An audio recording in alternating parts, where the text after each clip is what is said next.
Hey there, my name's Mark McCartney, and welcome to the What is a Good Life podcast. Over the last 3 years, I've interviewed over 200 people around this question, not to prescribe you with the universal answer, but to help you to find and define your own answer to this question, or at least explore it. I'm hoping the guests' musings, explorations, curiosities, and experiences will prompt your own inquiry into what this question means to you. While I'm also trying to share with you what I perceive to be more genuine expressions of the human experience and indeed more meaningful conversations. Which brings us to this week and the 88th episode of the What is a Good Life podcast, and I'm delighted to introduce our guest, Derek Sivers.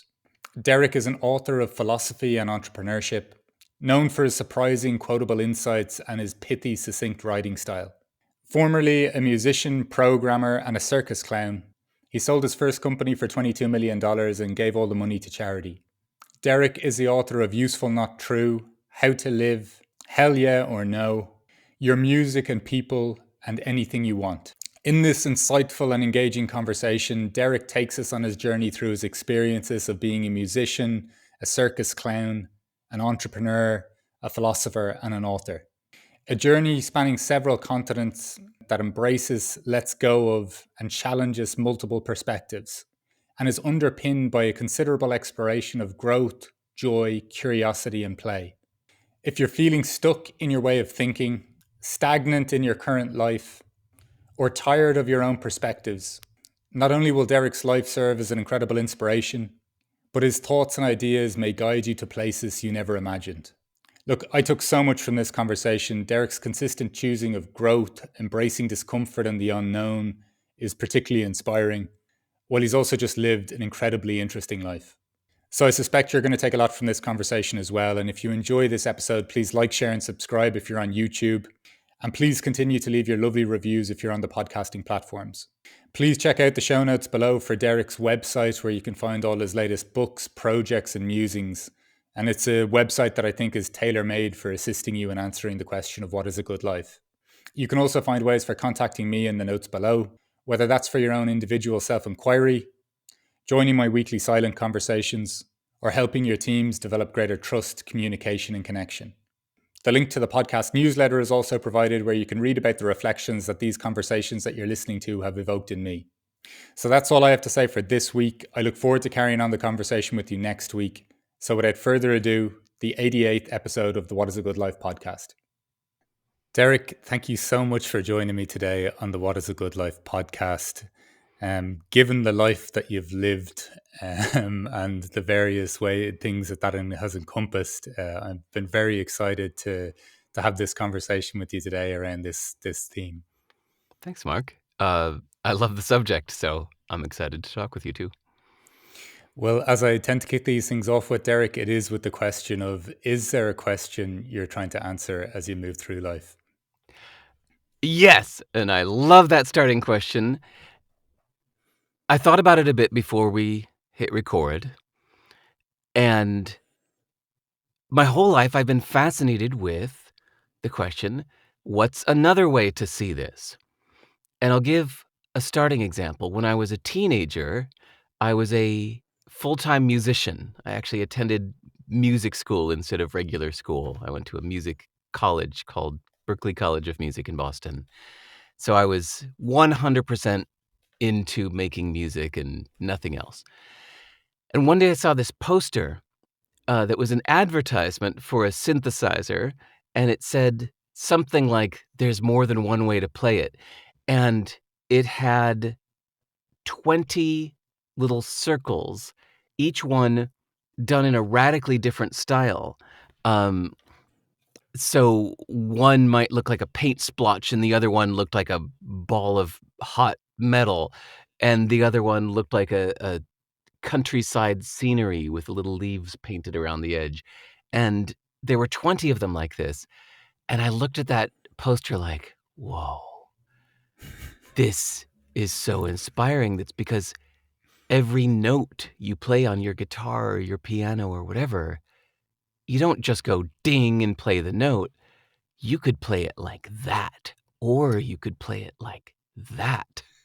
And I would just look at this so inspired, like, how would I play a chord that sounds like that hot metal ball being dropped into water? Or how could I play a chord that would sound like that leafy countryside? And I just loved thinking about my music in a different way, or being reminded of the different possibilities of the ways that I could play any given note or chord or write a song. And so I find that this is still a theme in my life, that in any given situation, say when I was running my little business for 10 years, at any point I'd think, okay, well, here's a business situation I'm in. How am I going to handle this? And of course, there's the default way that we say, well, it seems obvious that we should do dot, dot, dot. I'd say, well, okay, or what's another way to think about this? We could do this. All right, what's another way to think about this? And then I'd come to more unusual ideas like, oh, wait a second, maybe we actually give away this thing because it's such a small transaction that giving it away for free will have no friction at all, and then bring a whole bunch of other people in to do our real core offering. Instead of trying to sell this thing for $1, let's make this free because it'll, build more relationships that we can turn into. And ideas like that, the more creative, interesting ideas, usually wouldn't come until the fourth or the fifth or the 10th idea after the first one, And I think it all went back to this mindset of that poster. And so it was in this mindset that I wrote my last book called How to Live, which was 27 radically different and conflicting ways you could approach life, uh, with the same idea of like, don't just stop at the first obvious one. There are other ways that you could do this. Was it? Can you still see that poster or that picture that vividly? Like, is this like, was this a really? Did you have a sense at the time that this was quite a seminal moment, or may have a kind of a seminal influence on you? Um, I don't think teenagers ever think the word seminal, but Yeah, I only learned it a couple of years ago. I don't think I'd ever said it out loud. So, uh, no, but it was a big wow. It was one of those moments that what's funny? I've moved like 10 times since then, right? I don't know where that poster is anymore. I obviously didn't bring it with me. And I even went and tried to like search the internet, and it was from a company called Roland. I contacted Roland to try to find it. No. So it's just lost into history. But when I moved here to Wellington, New Zealand, there is a big giant parking garage building smack in the middle of the center of the city where somebody has done the same thing with paintings of sharks. There are like, I don't know, say like 50, maybe 80 paintings of sharks on the side of this building, and everyone is different. One shark is like punk with a little mohawk, and the other one is just like 1950s rocker with his hair slicked black and glasses, and then the other one looks like a Picasso, and the other one is a big paint splotch. And I looked at that going, right on. Somebody's still taking this approach to things. Um, but yeah, even without that poster, um, I just find it an interesting way to go through life too, to not stop at the first conclusion. So much so that I'd say the definition of being stupid is to stop thinking, right? If somebody's being stupid, it means they're not thinking.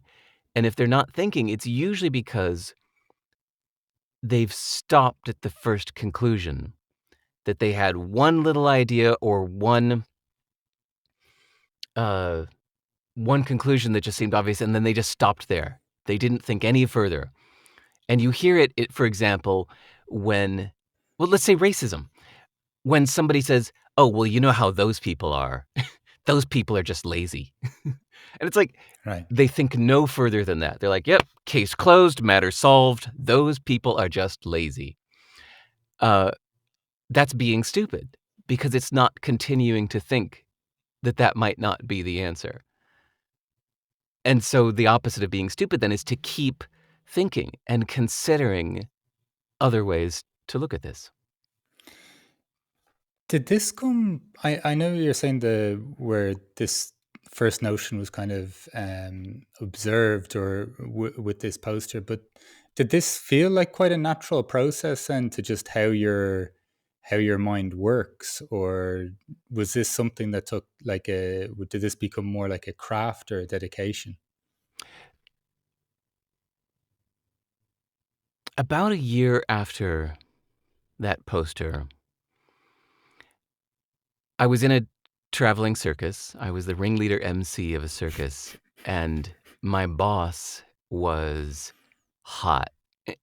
It was actually it was the owner's wife was my boss, and she was not just gorgeous, but, like, so sweet, and we just spent hundreds, maybe thousands of hours together, uh, touring the country with the circus, and, she was so sweet, and I don't know if I had a crush on her, but, she was, like, a really important person to me, and after a couple years of knowing her, she said, "There's this book you should read. I really want you to read this book. I really think you're gonna like it." So I said all that to just say, this is a big recommendation. This isn't somebody casually. This isn't just anybody saying you should read this book. This is The owner her of the saying, circus, right? Right. "Yeah, you need to read this book." So that book was, Tony Robbins' Awaken the Giant Within, and one of his core ideas in that book is about reframing, to say that, uh, let's say something bad happens to you. You get fired from your job. Most people's first reaction is to say, "This sucks. This is terrible. This is awful." And he says, whenever something bad happens, ask yourself, what's great about this? And he said, your first impulse will be to say, nothing, nothing's great about this, but keep asking. Uh, and eventually, you can start to think of other things that could be great about this. Um, that you could turn this into something great. You can find a benefit in any situation. And so I find those two ideas related. So musically, the colored circles, um, life-wise, this idea of just asking yourself like, "Okay, well, what's another way to think about what's happened?" And then it relates to business. I'm not really into business anymore, but I find it still fascinating that business is just as creative as music or anything else, because there's not just one answer to how to do anything in business. It's completely up to you, especially if it's your business. You can just make all the laws of the universe in your little tiny world there called your business. You can do things any way you want, and it becomes a creative challenge to you to how you want to do it. When you think of that sense of, okay, even the example there of like you lose your job, is there in that process where someone will have an emotional reaction? So with the way you're talking about this, is that's kind of built into the experience? You're going to have an emotional, maybe you might react emotionally to this. Do the questions then help navigate those responses, or Yeah. right? Um, my newest book called Useful Not True is about that. That there's a gap between when something happens and your response to it. And where we get in trouble, a lot of people sitting in jail right now are because they reacted right away. They had a quick emotional response to something, and they acted on that impulse right away, got into a big fight, hurt somebody, crashed their car, whatever it is, and there they are in jail. But you can take a second in between when something happens. You can feel your first emotional reaction, but not declare it to yourself as the only possibility.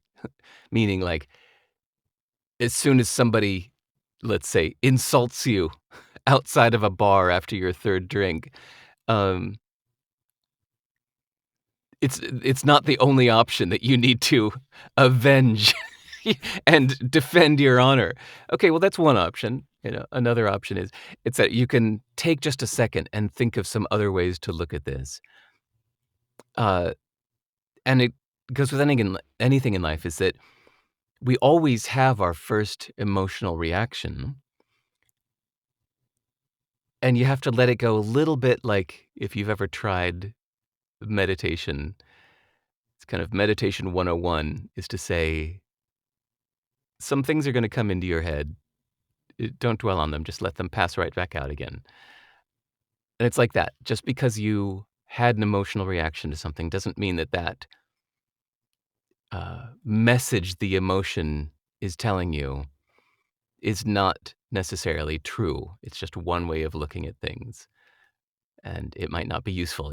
Hence the name of my book, Useful Not True, is choosing beliefs that are useful, or choosing beliefs because they're useful to you, not because they're necessarily true. So you have to choose which way of looking at this is going to work for you. And from your perspective then, Derek, like is when you're going through the options, is this a kind of cognitive fit or like an alignment of something that you kind of that you may decide something? Is it just even the resonance of whatever has come up, or is it the kind of the logic behind it? Like what kind of contributes then to even going down the list and settling on one?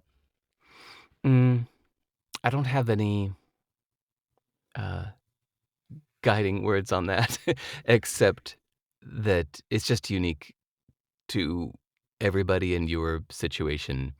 Because sometimes you just might be in a situation where the right thing to do is the proper and honorable thing to do. And there might be another time where the right thing to do is just the stupidest, craziest thing that you just feel like doing to blow off steam, or to just for a sense of variety because it's the opposite of what you would usually do. There's no right answer. It's just up to you in the moment of knowing for yourself or choosing. You make the choice. It's just there's no outside person that's going to tell you what's the right choice. Well, sorry, there are lots of outside people that tell you what is the right choice, but ultimately, you just have to know for yourself in that situation. It's just when you mentioned earlier you know, the circus, running your company, musician, or writing books, this sheer sense, like living in New Zealand, this were you always really attracted to a sense of like variety? Was there a sense of freedom in how you experience life that kind of allowed you to explore to the extent that you seem to do? Um,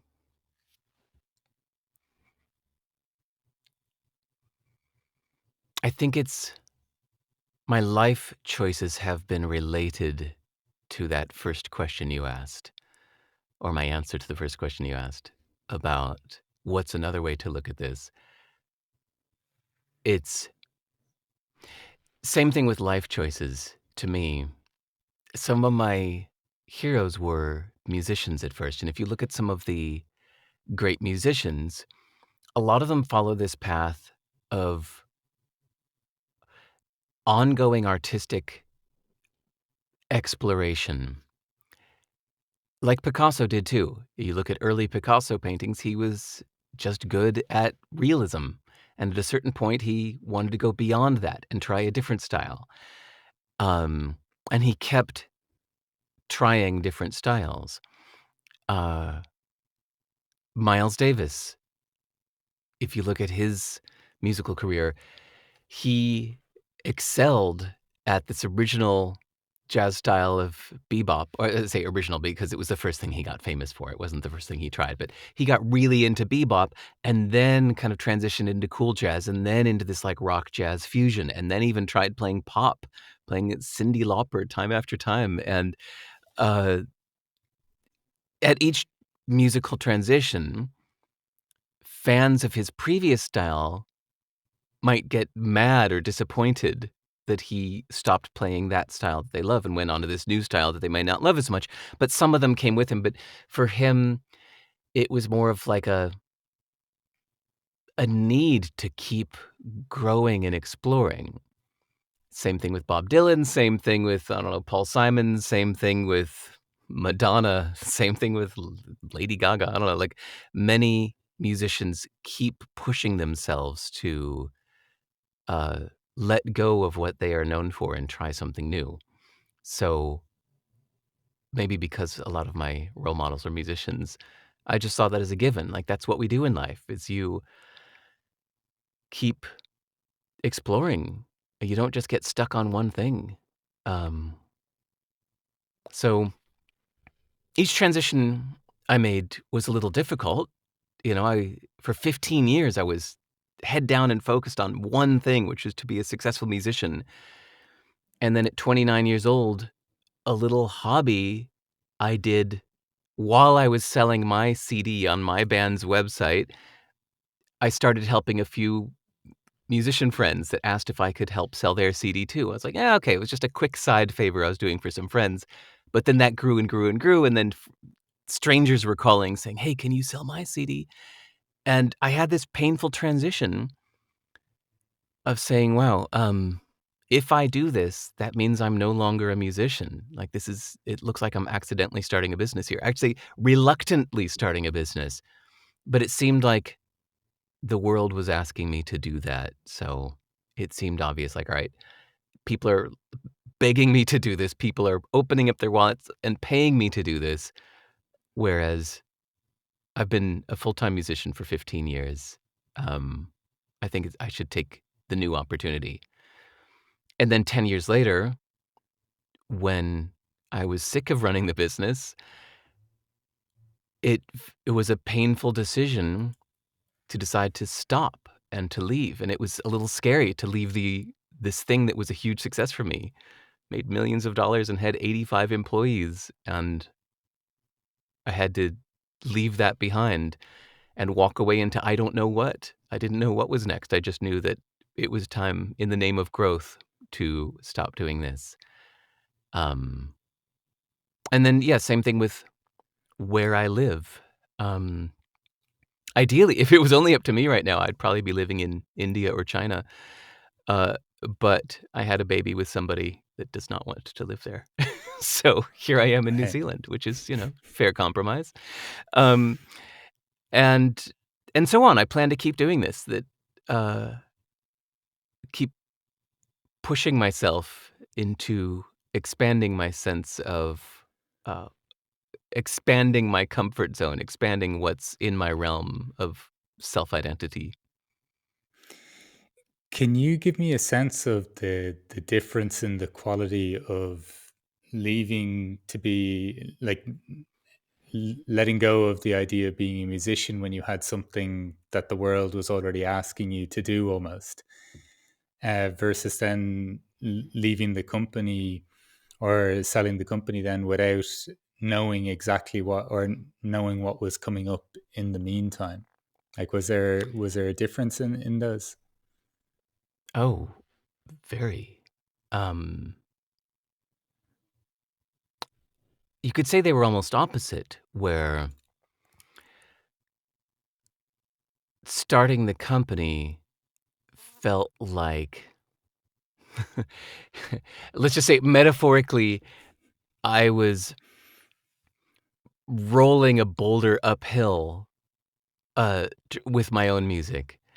I was pushing so hard to do this thing that was so difficult, uh, which was constantly trying to unlock locked doors with my music, and it's just rejection after rejection, to be an independent musician, uh, and trying to make a living out of it. it just involves a lot of rejection. You feel it's somewhat selfish that you keep pushing your music. Like, here's my music, my thoughts, shouting your private feelings into a public address system on a stage. Me, me, me, me, me. Um, and then this little whimsical hobby I started, suddenly just every time I checked my email, it was just like people asking if they could please sign up and how much can I pay you? And thank you so much for doing this. Oh my God, this is the greatest thing. And so that just felt like, okay, I think it's obvious what I should be doing. Time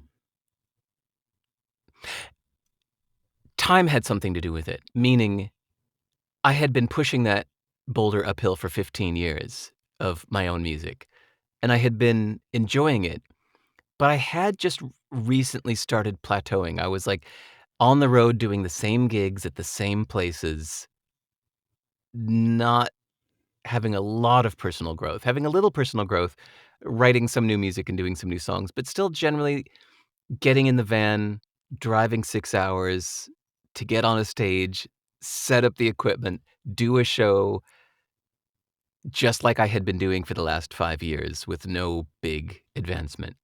And then when this business came along, it seemed like that's the growth choice. Actually, you know what, Mark?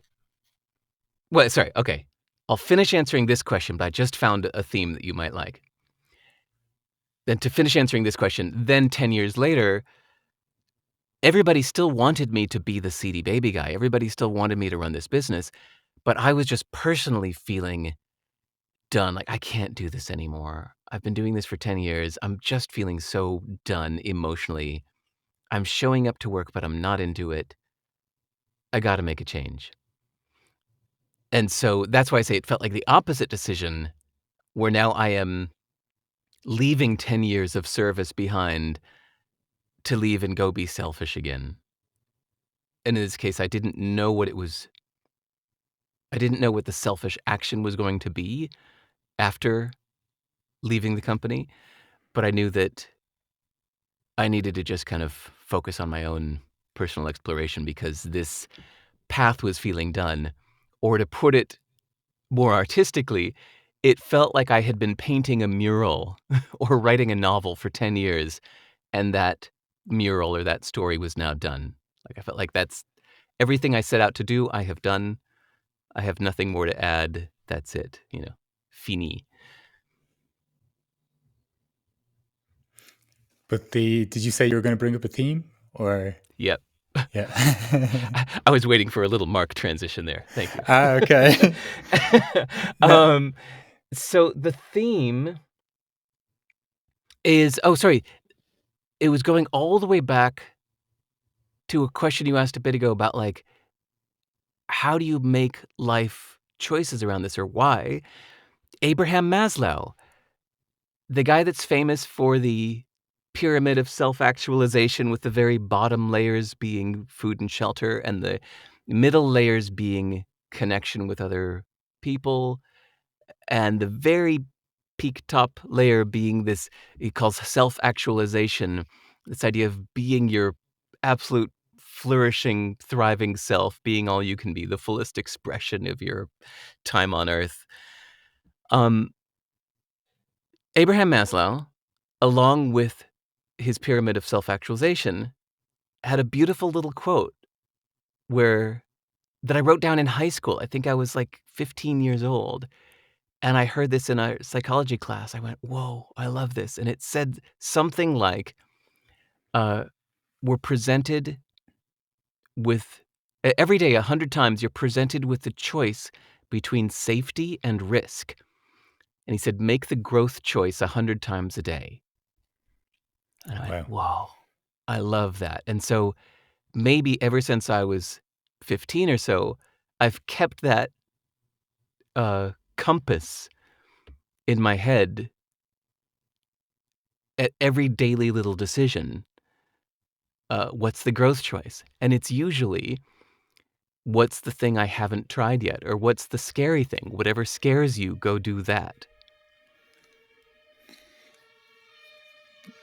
cut Nice this out. siren. Hold on. Yeah, Let's. I'll cut this No, no, out. don't. Leave it. It's really nice ambience. Yeah. Berlin, Berlin in the evening, folks. The This sense, and when you had left, when you said, okay, you'd written the novel, you'd painted the mural, and there was this. It seemed almost like a something in you wanted to move towards this sense of growth. That we're more so focused on growth again. You say the kind of the selfish focus. Really curious, just the sense of that, the intertwining almost of the word selfish with that as well. Like, was this just was this kind of something just to focus on me? Like you were gonna just take time for yourself, space for yourself? How would you kind of characterize that? Hmm. I didn't know what it was going to be. I just knew I had to stop doing this now. It's a little bit like a relationship breakup. Right. If you've ever been the one to instigate a breakup in a romantic relationship, when there's nobody else, there's nobody else you want to be with, you just know that, like, I can't do this anymore. I don't like this anymore. This hurts.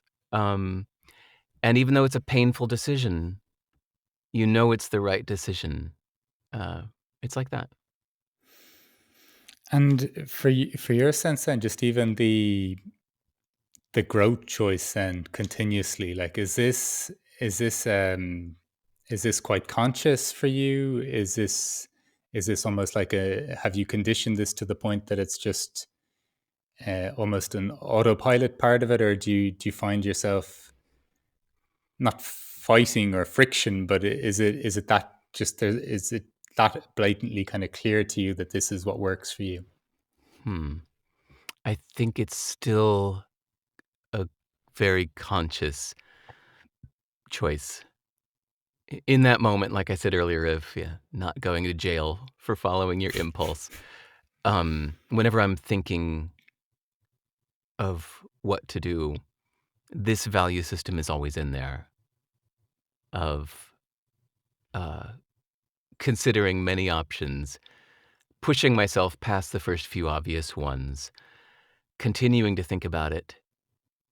And at some point, when I think of the many different options I could do, something feels like the growth choice, the whatever scares you, go do it choice. Um, the one that would bring a bigger sense of exploration and self-expansion. And so I try to make that choice instead of the safe choice. It sounds just even like with the liveliness of how you say it as well. It almost sounds like there's like that there's a lot of play within you, or there's a lot of like there's an enjoyment in this, or that there's this life is clearly based on the life you've lived, but just this life is full of possibilities. Like there's a almost like a trust in the growth or the expansion. Yeah. Even let's go back half a sentence before the word trust. Maybe, but that might be overthinking it. Think about kids on a playground. A kid sees a playground, sees that zip line with the handlebar and the wire going across, and you go like, "Ooh, I wanna try that." And the kid sees a long curly slide and says, "Ooh, I wanna try that." Um, or a kid goes over to a friend's house, the friend's playing a video game that he's never seen, and hands him the controller like, "Here, come play." And it's like, "Here's a game you haven't played yet. Ooh, I wanna try this." Um, life can be as simple as that. It's like the first time I was at a party in my 20s and met some girl from China who told me something about the Chinese language and, with the tones, and I said, "What do you mean the tones?" And she said, "Well, the tone changes the meaning." I said, "What do you mean the tone changes the meaning?" And she explained how any given syllable in Chinese, that depending if you make it a ma, ma, ma, ma, that those are 4 different words. And I went, whoa, holy crap, wait a second, what? How do you sing? Oh, whoa, my God. And so ever since then, I've had this sense of a kid seeing a zip line on a playground. Like, I want to try this. I want to play that. I want to try speaking in this language and see what that's like. Um, Computer programming, I know other people do it.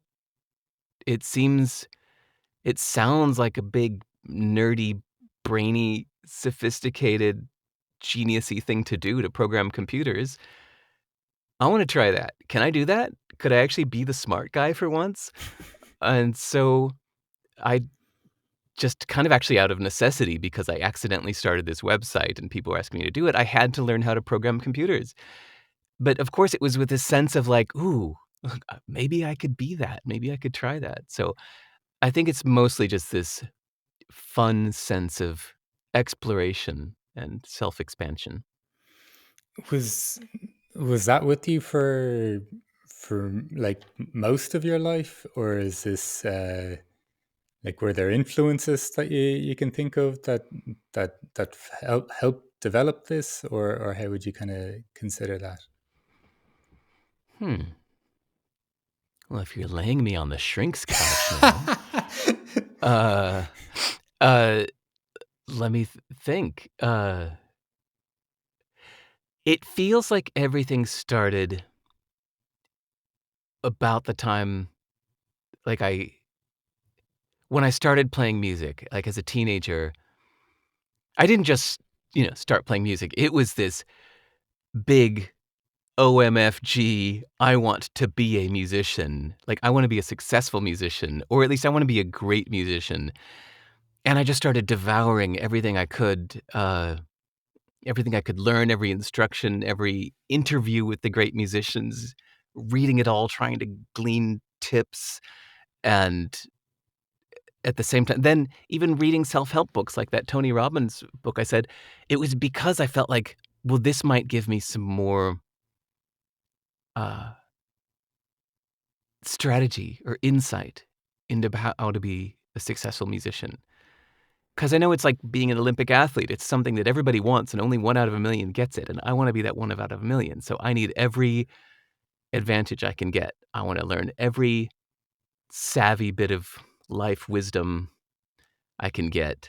Um, so but even that, sorry, to answer your question, that was still kind of monomaniacally laser focused on one single goal for 15 years of just being, a musician, and I think that it's more been since then that I've been actually more like since selling CD Baby, because then I went straight from one long 15-year-long single goal to another 10-year-long single goal of running CD Baby, and then it's after that that I've more lifted my head up and felt like, "All right, I spent the first 40 years of my life in America.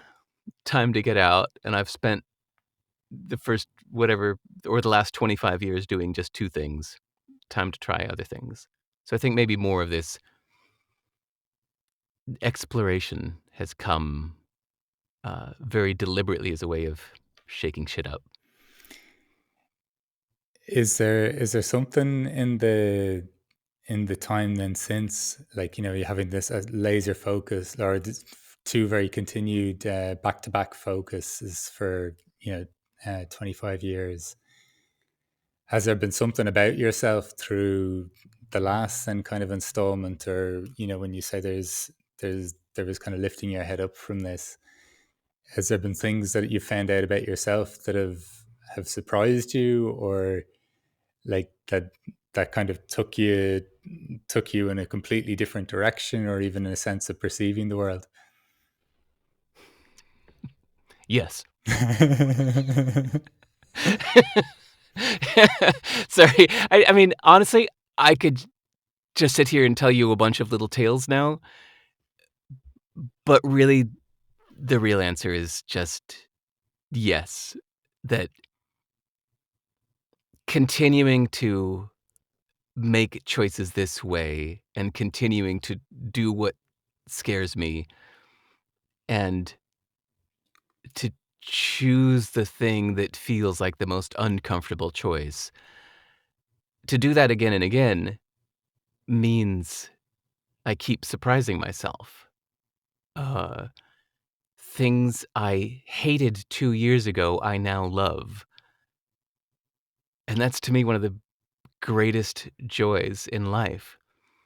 Uh, to take what was unknown and alien and make it known and homey.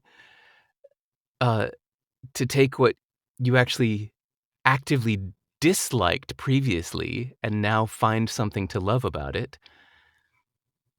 Maybe love everything about it now. Realizing that you were wrong before uh, to dislike it. These are just the greatest joys in life. I'd say like maybe the two biggest joys in my life have been my boy, my son, and our great relationship, and this thing that we're talking about right here. Like it is so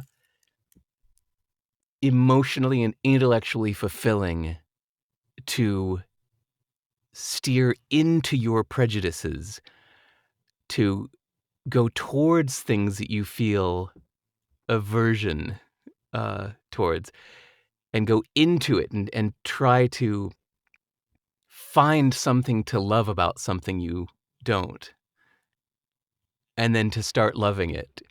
Um, to find something interesting in what seems boring and get interested in it.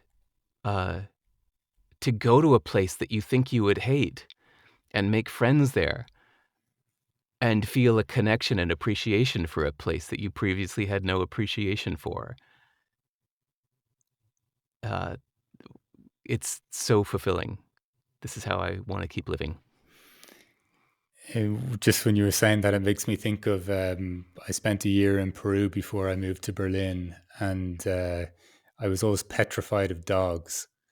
Like, just couldn't stand to be around dogs. And then a relationship with my next door neighbor's dog there just shifted everything. Like, to the point that for the last 9 months that I was there, we were inseparable. And Oh, I ended up wandering around the town feeding stray dogs, or, my wife was laughing that I was using her as a shield at the start of the trip. And then I was wandering around with a pack of dogs at the end of it. And wow. just what you said there, though, but that just, I think that for me is a very clear example of just this, like, a huge love being on the other side of what I initially said I was petrified of, I feared. And so just the more you speak, I can only kind of imagine just a life kind of dedicated towards this, the kind of deliciousness of the surprise, and I'm a father as well, so I, obviously, with you mentioned your son there, but the just even the things you could discover, like, I think, and even just with what you were saying earlier about not falling on the first response, like, or continuously seeing things are open. I can only imagine a life dedicated to that. The kind of, I don't know, the possibilities that would exist, but also the moments of, like, just deep, deep satisfaction. Yeah. Well put. And hey, I think you are kind of living that life a bit by doing this podcast.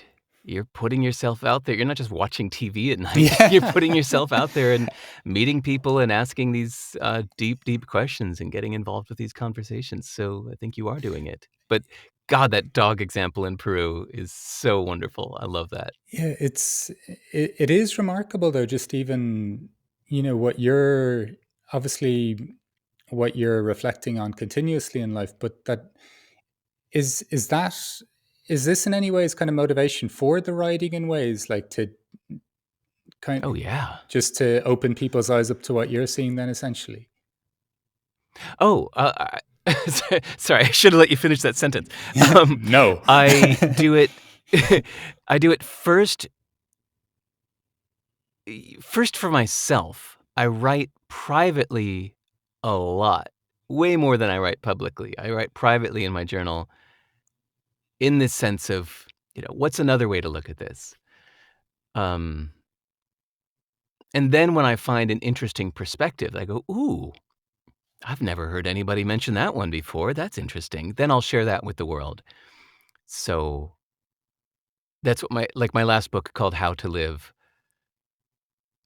I had never seen anybody write a book in that format.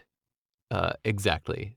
Um, I'd seen somebody write a little fiction book in that format where every chapter disagrees with every other chapter. Um, but I'd never seen somebody write a nonfiction book disagreeing with themselves. It kind of walks the line between fiction and nonfiction.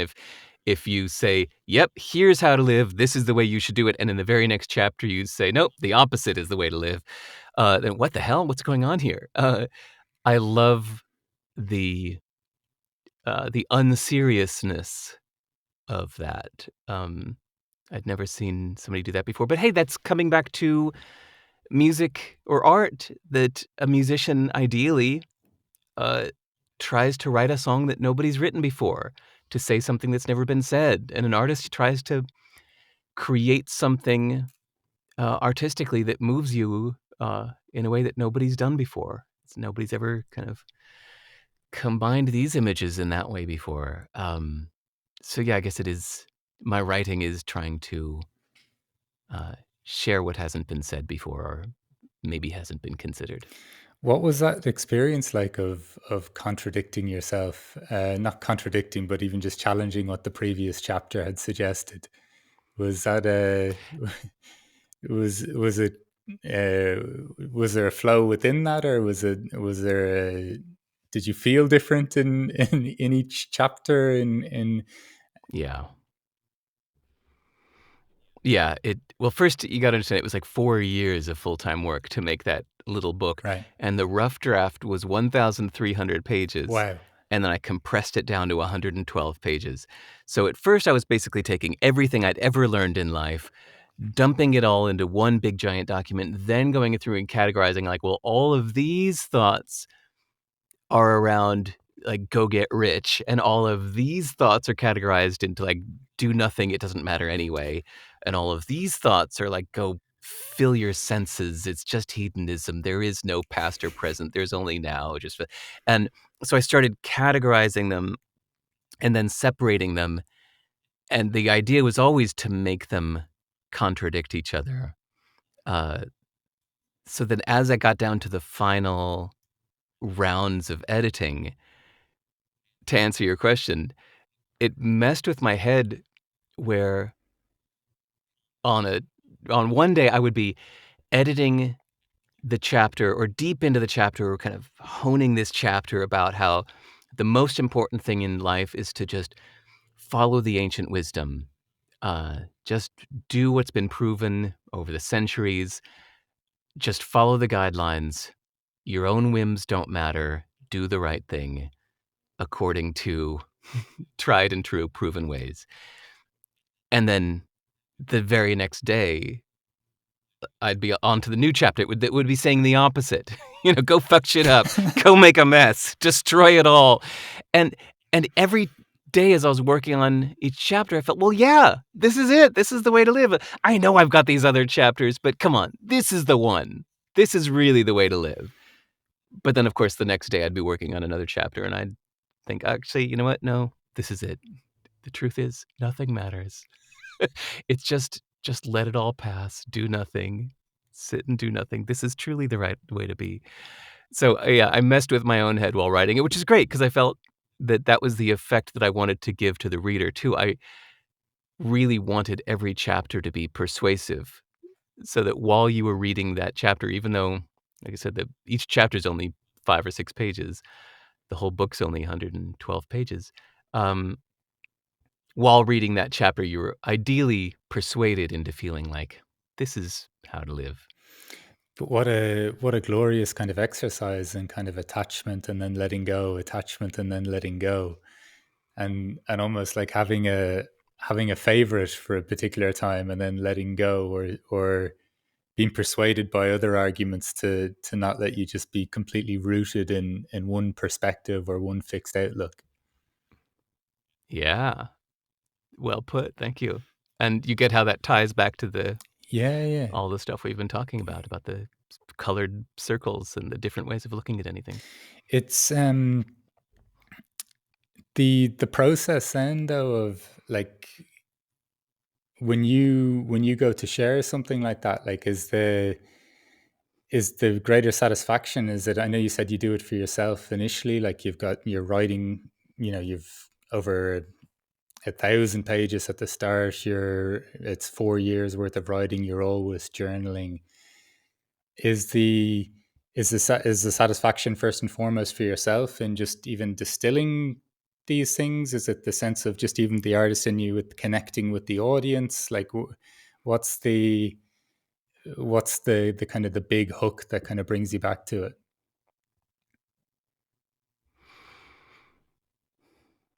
I think if you ask any musician or artist, the first impulse or the driving, let's say the primary force, is this feeling of just, I want this to exist. This needs to exist. Like, I have an idea for a song. This song needs to exist.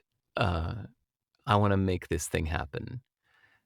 I have an idea that I want to see it realized, turning it from some vague fog in my head into a concrete thing in my hands. So I think that's the main drive. That 4 years I spent writing How to Live, I was really driven by, yeah, I don't have one in the recording booth with me. I was gonna hopefully, pick one up and just say, like, I wanted this book to exist. I had this idea of this tiny, succinct little book where every chapter disagrees with the rest. I was like, "Oh, it's gonna be a lot of work, but I need to make this happen." So, yeah, I think that was the first drive. That was the primary force. Uh, just journaling privately is easy, and I do it sometimes hours a day, at least 30 minutes a day, usually more like an hour, or if I'm going through a lot of stuff and making a lot of big life decisions, and it can be like 3 hours a day. I'll just spend just all my thoughts going straight into the keys, into private text files that I just keep to organize my own thoughts. Um, and nobody's ever gonna see those. Those are just for me. Yeah, I think that's one of my what could be a recurring nightmare for me, is that someone got their hands on my journal. Yes. Yeah. um, One thing just on How to Live that I just thought was absolutely glorious in even your response to it, you kind of gave the sense of, with some of your musician friends or artists, that after they've written a song, they think it could be the greatest song that was ever written. I love this sense. I think it was in one of your, there was a short article or one of the, on your newsletter, just a short note of just why you think this felt like the best book that was ever written after you completed it. I just love that, like the sense of sheer kind of celebration of one's own work, and obviously a serious undertaking of work from what you're describing here as well. What was that like? Was that a rush, a kind of a, were you awash with an experience or an emotion or a satisfaction? Like, because I don't know, I just don't think I don't often like when there's a kind of a self a mock, like a disingenuous self-deprecation, if you know what I mean. So to see Right. just someone fully stand on something and celebrate something, I thought that was glorious. Thank you. It felt, um yeah, wait, hold on, just in case, we should explain to the audience quickly, anybody listening to this, that yeah, for years I had felt whenever I would say, like, write a song, and if I did it right, the way I liked it, if I was proud of it and I recorded it well, I went, "God, I just love this song. I feel like I could just play this song forever, just blow up my eardrums with this song. Oh my god, I love this song so much." But I feel like it's not cool to say that. You're not supposed to say that you love your song so much. Uh, and then especially a book, it was really weird that when I asked a bunch of musicians I know, uh, have you ever, when you finish writing a song, do you feel it's the greatest song ever written? Every musician I asked said yes. But then I asked a bunch of authors I know, when you write a book, do you ever feel it's the greatest book ever written? Every single author said no. And I still don't really understand why that is, because of course, if I'm crafting this book forever and forever and forever, okay, well, I say forever, you know what I mean? For months and months and months, I'm making this book. Of course, every little choice I'm making it the way I want to be. So ideally, when it's done, it's like, "Ah, I did it. I made it the way I wanted it to be." But then how weird that, at least in most cultures of the world, uh, especially let's say the European, especially the English, so you're supposed to be, it's nothing. It's just, it's just a little bit. I just had to do it. What is that you're supposed to be so, yeah, self-effacing, and then doesn't that deny all your work? Like, if you're being honest in that moment, "Oh, it's nothing." Well, then what the fuck were you doing for 4 years if it's nothing? Just fucking wasted your time. Really? You think that's nothing? And it's, yeah, it just, But so I felt like I love this book so much. Like really, it feels like if I did nothing else with my life but write this one book, that would have been a life well lived, you know? I made this book and I died. That's a good life. I left this very unique book with the world. That's a great feeling. But then I felt that I feel like I'm not even supposed to say that to a dear friend. So then I challenged myself to say that That's publicly. brilliant. So, anybody listening to this, that's what Mark's talking about. Is I put out an article saying the headline was "The Greatest Book Ever Written." And I said, I think the greatest book ever written is How to Live by me. And that sounds crazy to say, but I've thought about this for a few years, and this is how I honestly feel. And I know that you probably think that a different book is the greatest book ever written, but I think it's this one. So, Yeah, I know you singled out the English or the British there, but the Irish are every bit as good in that self-effacing stuff as well, and it is. I don't know, like I think it takes, in order for for us to see the kind of the magnitude or the possibilities of this life, or to see the wonder in it. It seems a little odd that we can either look at nature or something and see the wonder in that, but then maybe perhaps not see the wonder in ourselves. And so I yeah, think when anyone just fully celebrates their own, and when it's truly felt, like, the self-deprecating stuff sounds as off as the overinflated ego when that's not really what they mean either. Do you know what I mean? But when it's a truly right. felt experience, I don't even think there's like it's not even an arrogance or something. It's just knowing where I stand right now and kind of feeling comfortable in where I Yeah. stand. Yeah. Years ago, I'm going to make a weird little pop reference right now.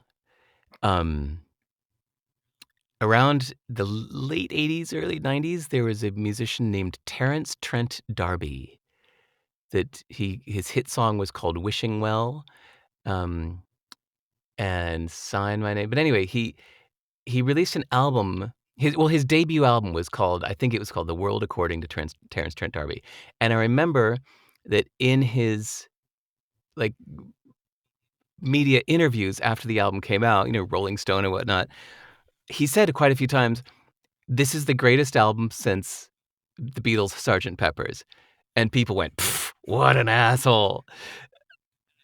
And I was remembering him years later after finishing How to Live, because I was honestly and privately thinking, "Oh my god, this is the best book anybody's ever written." And I was thinking, wow, at the time, 40 years ago, I thought Terence Trent D'Arby was just saying that for media attention, and maybe he was, but maybe he was feeling this.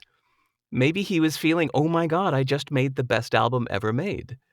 That would be interesting. Just because I just think this is such a lovely experience just to dwell on for a moment. When you had kind of painstakingly whittled this down or edited this down to what you were happy, like, this moment of completion in that, like, what was it? what was it like when it was completely kind of signed off on from your behalf? Like, was there, you mentioned earlier Maslow's hierarchy and self-actualization being an aspect of something. Like, what was the felt experience of completing it? I find it interesting that in English, at least, we say, I released a new album. I released a new book. The new movie release is coming out this Friday. Release has a double meaning, right? Or it's interesting that we choose that word that means generally to let go. And it's very appropriate because until that moment, you're tweaking and improving and tweaking and adding last little brush stroke and one more note and changing the EQ or whatever it may be. And at a certain point, you release it. And now you've let go, no more changes. It belongs to the world now. So it just feels like a big release. Oh my God, there's a third meaning. The release, like we say, like, oh no, that's relief. No, but people say new agey. There's that new agey kind of way of saying it's such a release of energy. Yeah. This like we say relief, but also release. Who knows? Maybe that's a mistaken I, way of I wording it. was I was there with you. It also I've felt that okay. interpretation too. So yeah, Cool. that was Okay. the first thing that was coming to my mind when you said the double meaning of release. I didn't even think of the other one, the middle one you were mentioning. But my mind went straight to just Oh, like, okay. ah, Ah. yeah. Oh no, yeah. At first, I meant this kind of the letting go of a dove that flies away. It's like there, it's released now. It's gone. It's no longer in my hands. That's that's usually the first thing that I feel when that moment comes of when you truly call something done. Uh, there's something really handy about sending a book to the printer, printing a paper book instead of just doing an ebook. Because if it's an ebook, you can still keep tweaking it every day. Um, just edit the source file, republish the EPUB. You could just keep going. But that's a handy thing about doing paper books, and especially if you, like I do, I actually sent it off to a really nice printer where I get the hardcover linen outside, and I print 25,000 copies. So once I do that, it's like, no, okay, now it's really done. No more changes, and I just have to be okay with it as it is. Just given what the podcast is called, "What is a Good Life," just really curious, and the significance of what you do with the proceeds of the books, um, and also even with regards to CD Baby, obviously as well. Um, where is this sense of giving giving back, paying it forward, whatever, like just contributing to the world, um to the extent that you do with these endeavors, like that's quite unique. When usually when you think of people giving something, it's a percentage. Where has this come from for you, if you know what I mean? That it's just like release again, I guess. Oh, 100% is also a Yeah, percentage. true. uh, it's like when people say, you know, uh, it's a fraction of the amount. I think, well, 9/2 is also a fraction. um, anyway, okay, fractions can be large, percentages is good. Okay, um, to me, it's just rational. I'm actually not an extremely bleeding heart, altruistic, sappy person. It's just rational that if you had a cupboard uh, full of, I don't know, 50 cans of baked beans because you have baked beans every morning and you've got a cupboard full of 50 and somebody shows up at the door saying, got another 150 cans of baked beans here. And if your cupboard was full, you'd say, can you give them to somebody else? I just don't need any more baked beans. I'm all set. Um, it's really just that. I already know that I have enough. There's nothing stupid I want to buy. I don't want, um, a mega yacht. So if more money shows up at the door when my needs are already filled, it just feels stupid to take it for myself. It feels like it should just go to people that need it. Like, there are people who really need money right now, and I'm not one of them, so please don't give it to me. That's I just think that's it's an amazing perspective.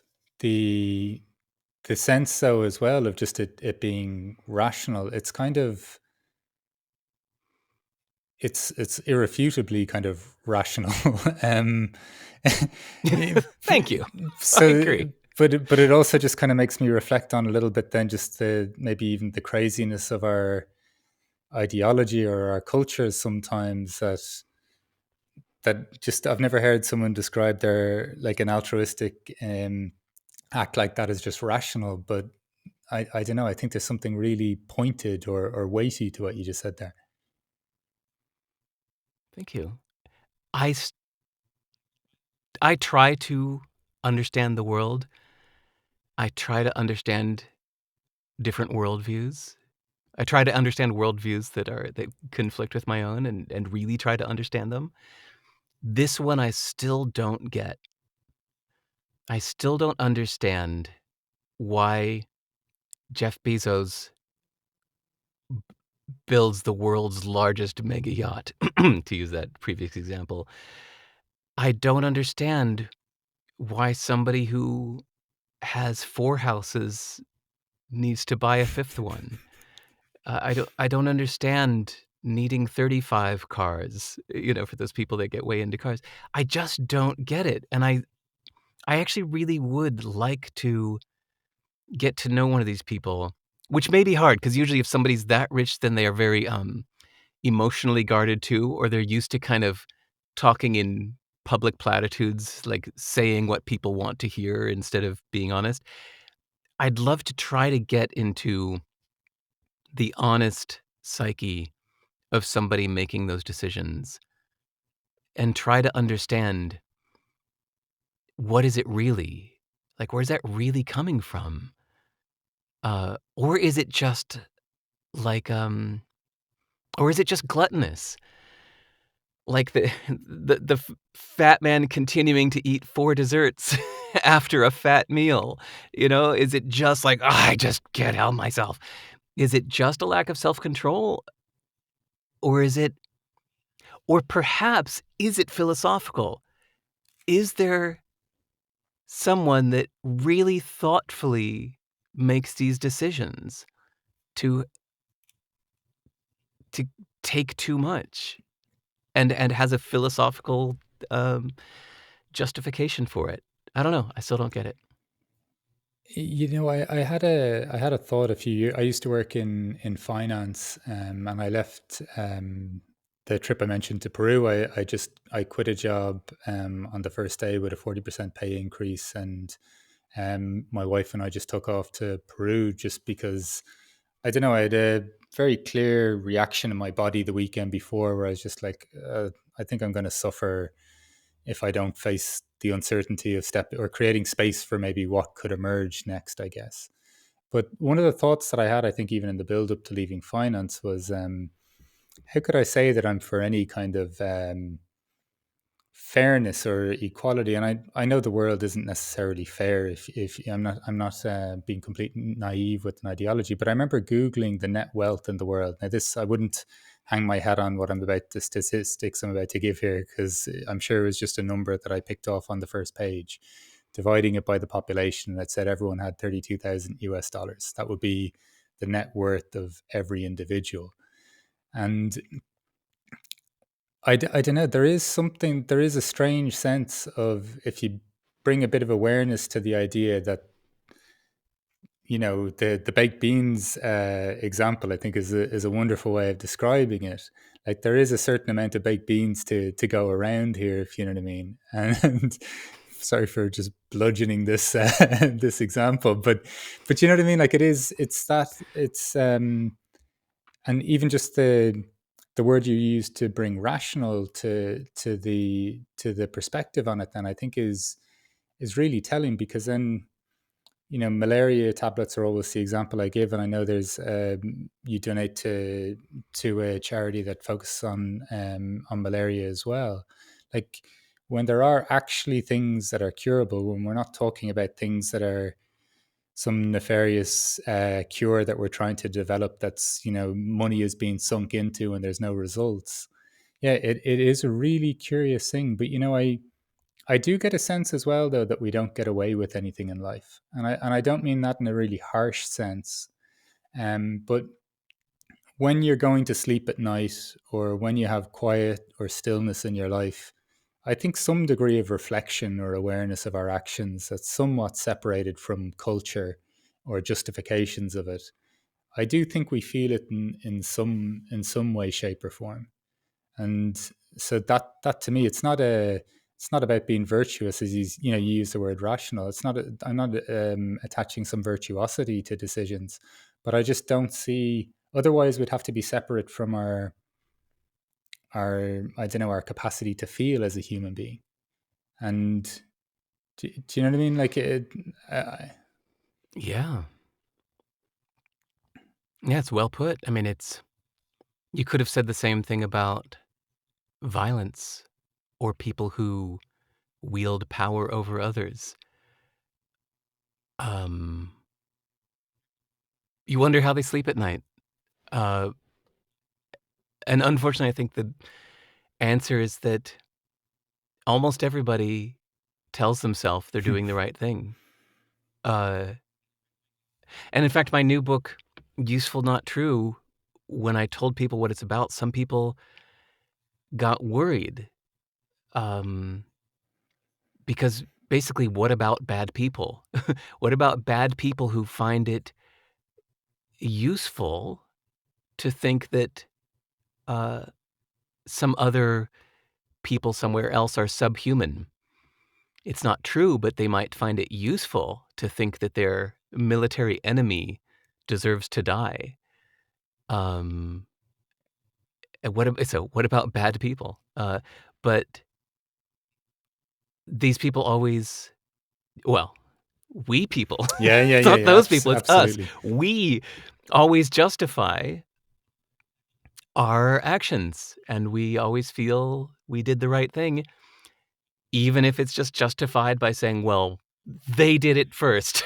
They deserve 10 times back what they did to us, or whatever. We justify it. So who knows? The greed may be justified. I worked hard. Right. I deserve 1,000 cans of baked beans. Stack them up. I'm going to buy another house for all of my beans. I worked hard. I deserve it. Thank you very much. Where did that Jim Carrey voice come It's from? I very, don't know. very Sorry. suitable, but thank you very much for carrying on the baked beans thing in honor of my attempts to carry it forward. We're doing wonderful with this.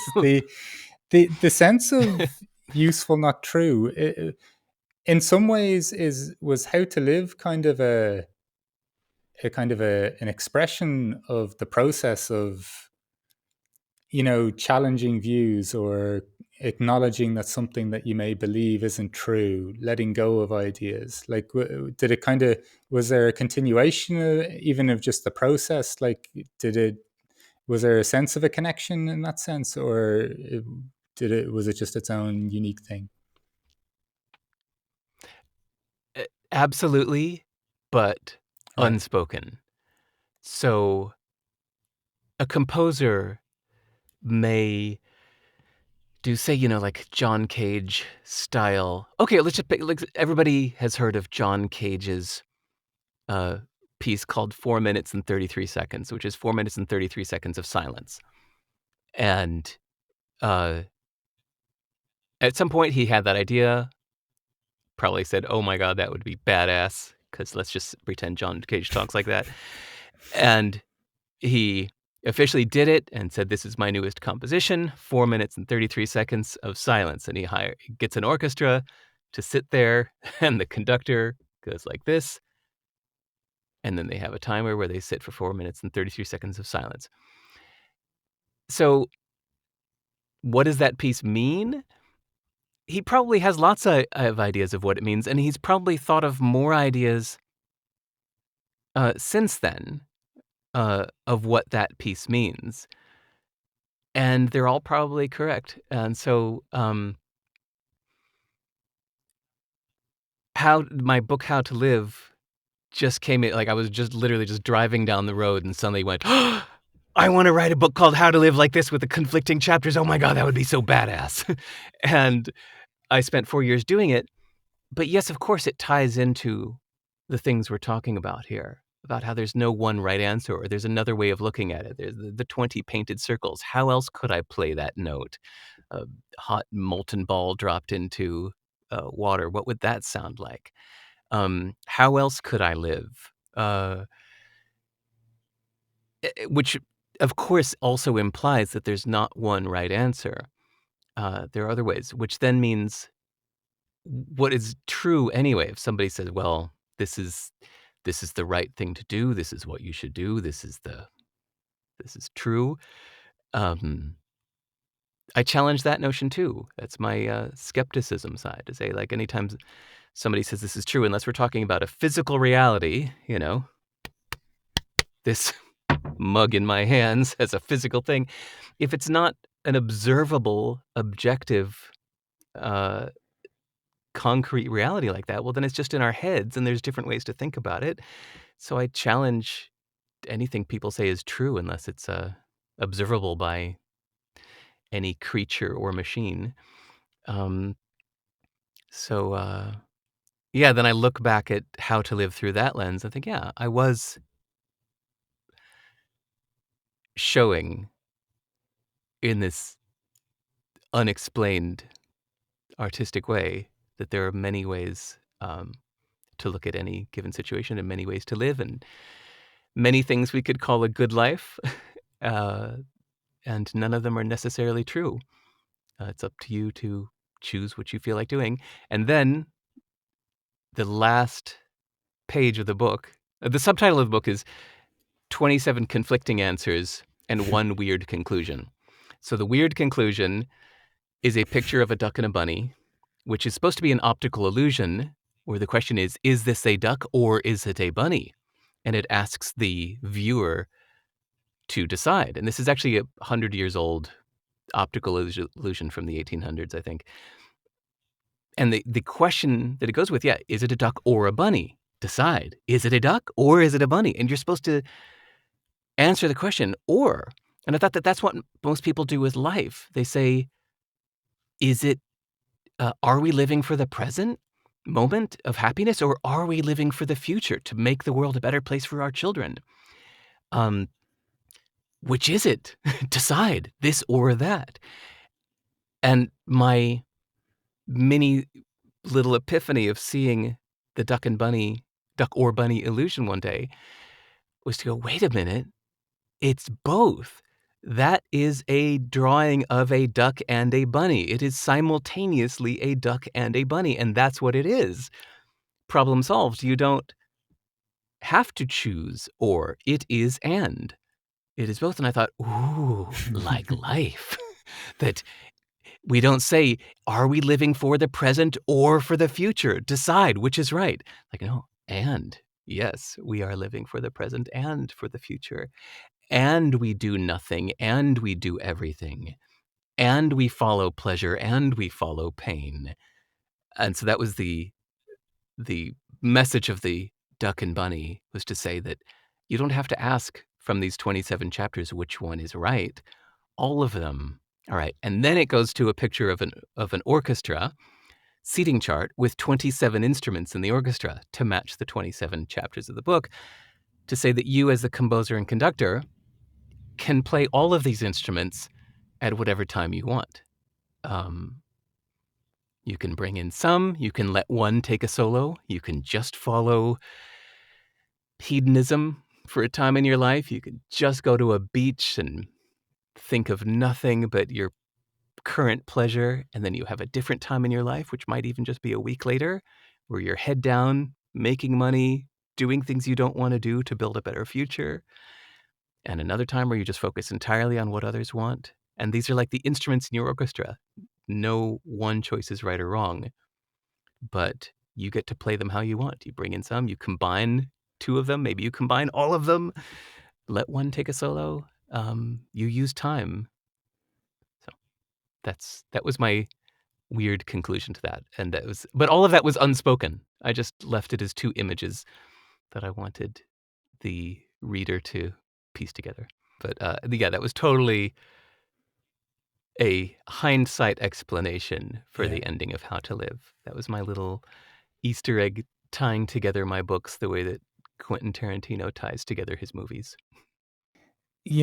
The all the things you've been pointing to, obviously, just from looking at this poster at the very beginning, just seeing the possibilities that it can be a circle, could be this, it could be this, it could be that. Hearing this lady talk about the different tonations in or the different emphasis of tone and the effect that has, and once again, it can change this. It's not just this way; it can be all of these ways. From moving from music to, or being a musician, to running a company, to writing books, to moving countries, even the How to Live, just what you've described there, just the sheer number of things, the possibilities or the contradictions, the yes and the like holding almost the paradox of being everything at once or simultaneously, more than one thing.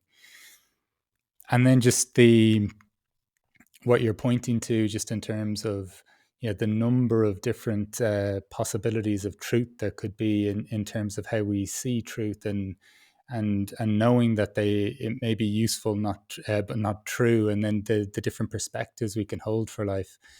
Just really curious, Derek, to get your answer to the question of what is a good life for you?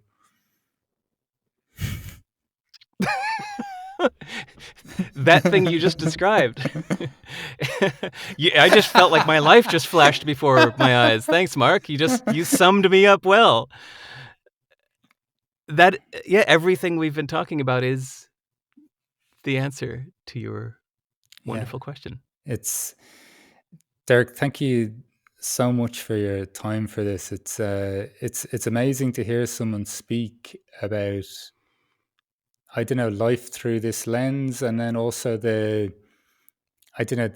sheer level of like play and curiosity to almost what can sound quite, even the idea of giving money away is quite rational, and it is quite rational, but even just a going down through life and checking which option is best, not just the first reaction, but the sheer level of joy and exploration and experimentation you bring to it. So it's been a real thrill to speak with you today, and thank you very much for joining us on the What is a Good Life podcast.